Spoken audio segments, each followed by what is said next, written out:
今天是2025年6月13号，我们的船要进入克罗埃西亚 Split 的港口。所以你看，那是不是领航的船，领着我们要进港？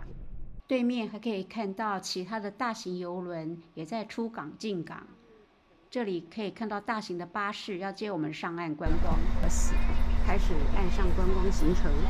War, 30 years ago, we just got our independence and we got our freedom, I would say. So I'll tell you some personal stories about it, and that way you can actually understand what we've been through. So while we drive, you're gonna see the area, actually one of the oldest and one of the most beautiful, in my opinion. Some of the architecture that we have preserved, ruins actually of Salona, where in 7th century Slavic arrived over there. In Trogir, after we're done with the tour, you're gonna have 1 hour of free time. So you're gonna have enough time if you want to grab the best ice cream ever. You can find it over there. Yeah. I know you wish for ice cream. I love ice cream as well. I'll point you out that one, of course, and it's a really small island we're heading to. So basically the island is connected with a bridge to the mainland and the other bridge to the other island. And you have to know, in Croatia we have 1,244 islands. Oh, wow. But they're counting everything that it's about sea level. About 50 of them, they're selling with the people right now. So Split over here, it's really good port basically, where the ferries go to the islands that I was mentioning to you about, especially Hvar, Brač, Vis, or even Dubrovnik. From here you're able to go to Dubrovnik with the ship. I'm just next time when you come to Croatia, actually on our way, I'll just give you my phone number. You're gonna take a picture just in case if something, while you're in free time, if something happens, you can call me right away. 这位导游他是 Split 当地长大的当地人，他跟我们解释克罗埃西亚在成立的时候的一些历史，从古罗马帝国一直到南斯拉夫王国，最后在30年前的独立战争之后而成立了克罗埃西亚。在脱离南斯拉夫之后，又与塞尔维亚的军队也发生过激烈的冲突。到现在，克罗埃西亚完全获得完全的主权，在2009年也加入了北约，2013年正式加入欧盟。但是导游有特别强调，就是因为经历了这么多的战争，所以他们有许多古罗马留下来的一些遗迹，也被摧毁的差不多了。我们今天买的岸上行程是要去拜访托吉尔老城。这个老城是位于亚得里亚海沿岸的一个小城，它是联合国教科文组织认定的世界遗产的文化。The first ones who arrived over here were the Greeks. They came here and they saw a small goat running around the hills, and they named their settlement Dragos, which later on changed to Tragurium, and right now we call it Trogir. So Trogir got the name because of that. Then afterwards we had the Roman Empire. You heard about that part? I told you about in Split. Then we had Slavs that I told you about. Then Venice for more than 400 years. On every step we take today is going to be our... 因为经过了许多的战争，因此克罗地亚之冠这个纪念碑是纪念他们在独立战争中牺牲的士兵和平民所设立的。纪念碑由多组石块以不同的角度排列构成，包括横卧、对角、直立的形式，意欲从倒下到重生。最中央的方块镶有十字架。一进到托吉尔老城的主广场，可以看到托吉尔市政厅的钟楼，钟楼的下面还镶有一个圣塞巴斯蒂安的雕像，它是防疫与守护的象征，纪念当时托吉尔城曾经爆发瘟疫。老城的地标之一是圣劳罗伦斯大教堂。圣劳罗伦斯大教堂最著名的部分是其西侧大门拉多凡之门，由13世纪著名的雕刻家拉多凡于1240年完成，极具艺术品的雕刻杰作。What you see is Radovanov portal. Radovan, he was one of the greatest masters, stonemason who actually made his masterpiece. This in front of yourself, you see his masterpiece from 1240 that he actually made, and this is like story that he's going to convey on you right now. When you look at it this way, you're really amazed by it. But when you hear a story about it, then it's going to be much easier for you to understand. So everyone pay attention. On your left side, this is Eve. On the right side, you can see Adam. Everyone see that? Right next to the shoulder of Eve, you're going to see the man who's holding the key inside his hands, in the key of the heaven's door. Underneath of St. Peter is the St. Bartholomew who is holding his own skin inside his hands. Why his own skin? Because they wrapped his skin alive. Pay attention all the way on top. It's the St. Lawrence who is holding the grill inside his hands. Why the grill? Because he was grilled alive. And why he was on a grill, he said, I'm finished on this side, put me on the other side. And that's why he's protector of the butchers and people who works with meat. 导游讲了许多有关圣经宗教的故事。如果你是基督教徒，一定非常的感兴趣。但是对于我而言，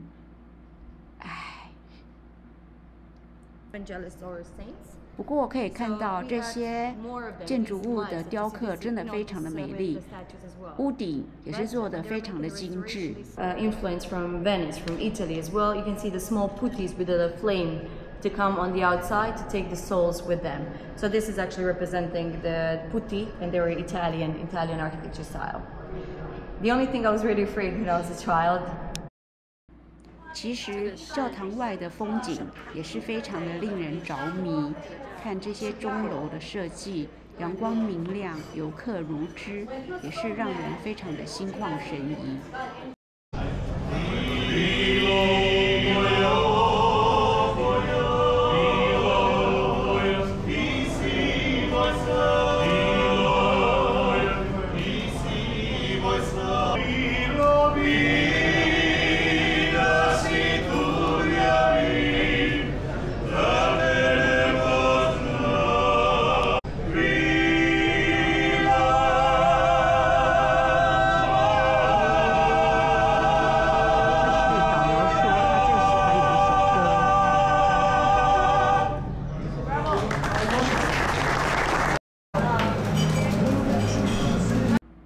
看这些五颜六色的甜点，我真希望我像牛一样有4个胃，可以把这些一一的去品尝。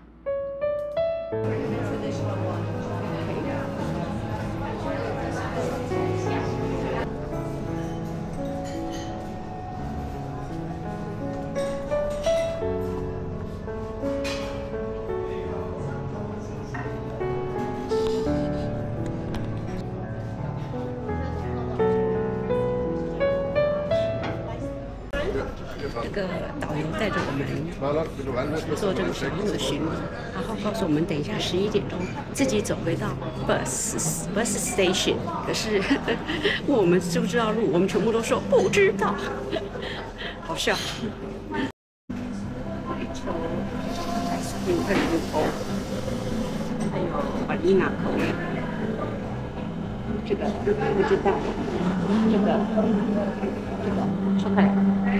这个来欧洲怎么可能不吃冰淇淋呢？可是我在船上也吃太多了，还是节制一点好。觉得回去哇，的 sweet cone， 这个是麻婆控，这个0.5。今天我们来到了这个趟，我们等一下要去爬一个碉堡。我的队友已经走过来了，我们等一下去爬一个碉堡，再从碉堡这边照过去。船停在旁边。他说我们走上那个碉堡，可以从上面俯瞰整个这个趟的一个美景。卡梅利奥城堡建于14世纪，整体高度大约30米。由石灰岩建筑，太阳真的非常的大。早期是用来防御敌人攻势。看起来像围哇，真的哎，这个楼梯稳当吗？对啊，那你们上面有人，我看到了。好，爬上去看看。谢谢。所以出来旅游，脚程要好，膝盖要好。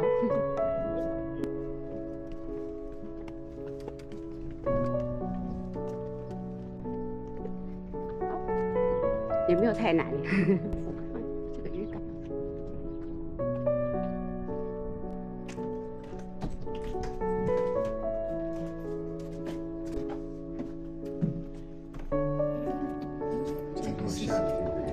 是啊。那你要先，好吧，先绕一圈了。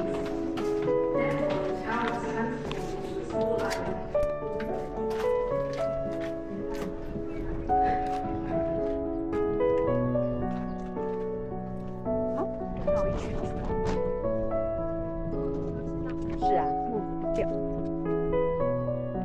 哇，这个是鸽子，小鸟。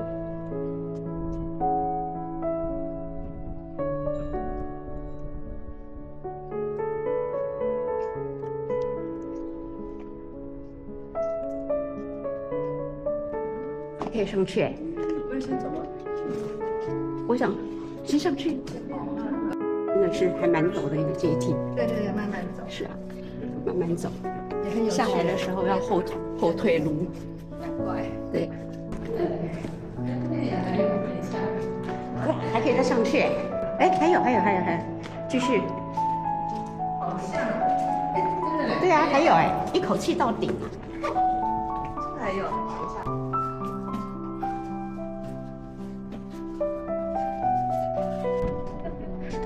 5块钱，而且没有白花。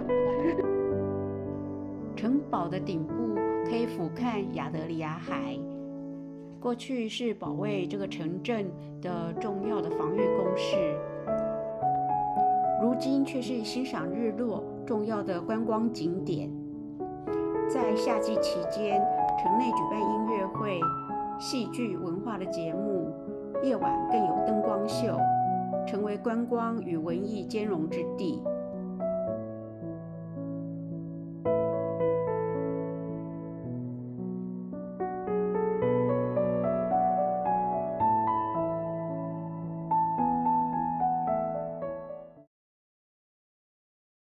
我们现在进来这家古老的酒庄，要来品酒。这是今天的重头戏，是这一家。这个应该是我们酿酒的水。根本就不会品酒的我，不知道为什么选了这个行程，但是我知道有人就是专门选这个行程，来这个古老的酒庄品酒。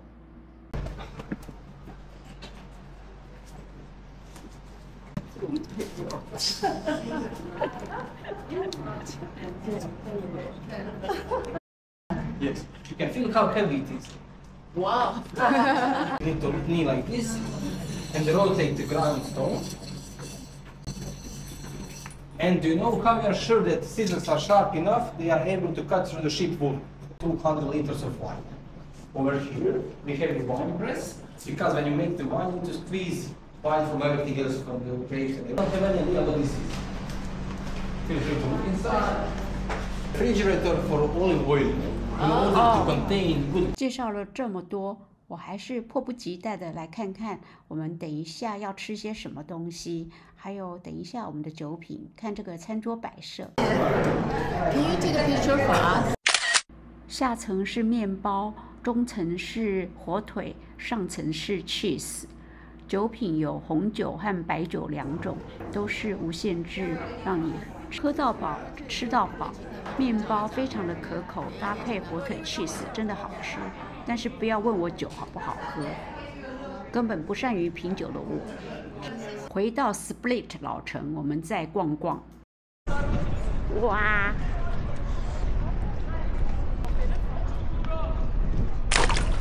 哈哈，爱玩的年轻人。哈哈哈，这里很多市集小店。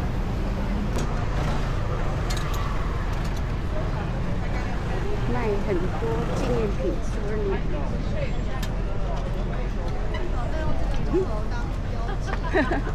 是啊。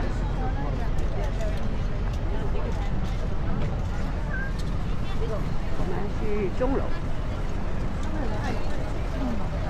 看这个 Split 的古城区，应该是罗马遗迹与现代生活的交织。你看那个城墙，古城是活生生的城市的一部分。拱门石柱之间有咖啡馆、小餐馆、居民与商店，还蛮有特色的。WC， 坐在这儿吃冰淇淋。钟楼应该可以上去，可能要买门票吧？对啊。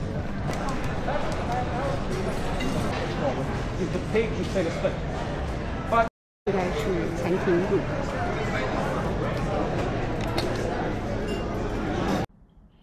餐厅的晚上有音乐现场表演，转弯处就可以看到古罗马柱。大教堂原是皇帝的陵寝，后来改为教堂。地下室保存完整的罗马地窖。钟楼登顶可以俯瞰整个 Split 与海港。古城外就是 Riva 海滨长廊，满是露天咖啡座与棕榈树，整体感觉就像在罗马帝国时代和现在地中海生活之间自由穿梭。白天阳光照亮古石墙，晚上灯光洒在水面笼罩上，所展示浪漫的气息。